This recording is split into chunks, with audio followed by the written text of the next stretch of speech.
Good morning and welcome to Thursday morning. It is February the 24th today, and our devotion is entitled Scribbling in the Sand. Scribbling in the Sand. It's based out of John chapter 8, verses 1 through 11. Amidst a mob of madmen, she stood frightened and alone, as hate-filled voices hissed at him that she must now be stoned. But in the air around him hung a vast and wordless love. Who knows what luminous lesson he was in the middle of?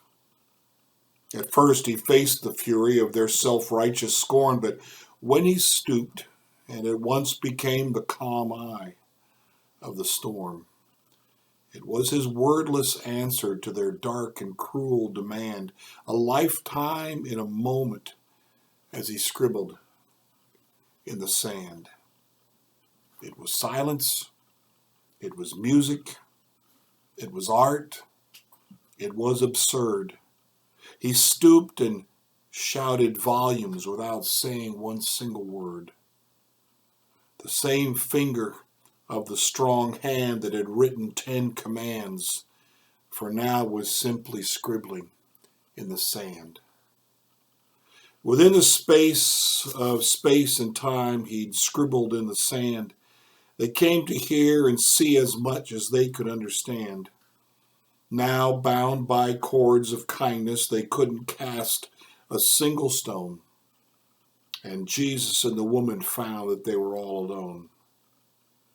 Could that same finger come and trace on my soul's sacred sand and make some unexpected space where I could understand that my own condemnation pierced and broke that gentle hand that scratched the words I'll never know, written in the sand? Twice John tells us Jesus knelt down and wrote down something with his fingertip in the sacred sand of the temple. So what did he write? I've heard a lot of speculation on that. Apparently John thinks we don't need to know.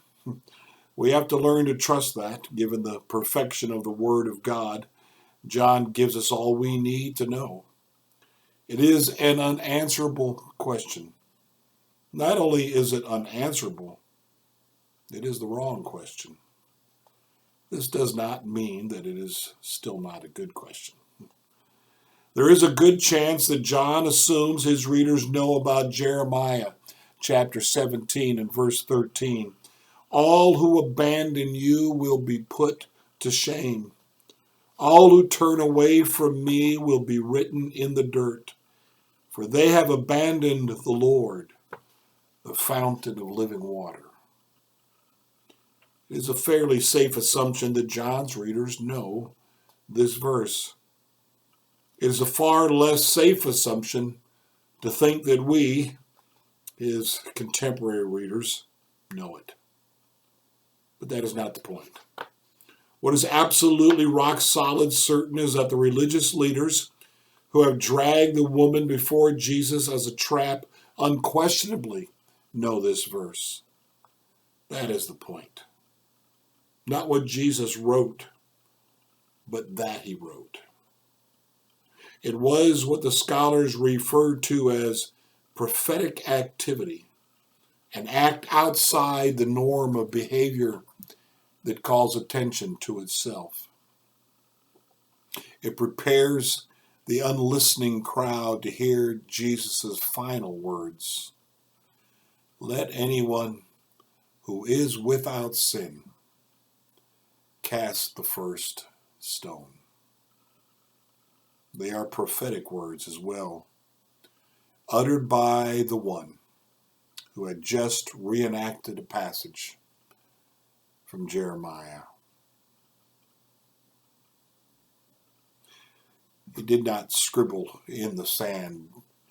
Michael Card points out that's an obvious error in the lyric. He says he deliberately wrote something down. Speculation on his part is John 17:13. And then the challenge. It's easy to become self-righteous, is it not? It's just too easy. And here Jesus, very quietly, non-confrontationally,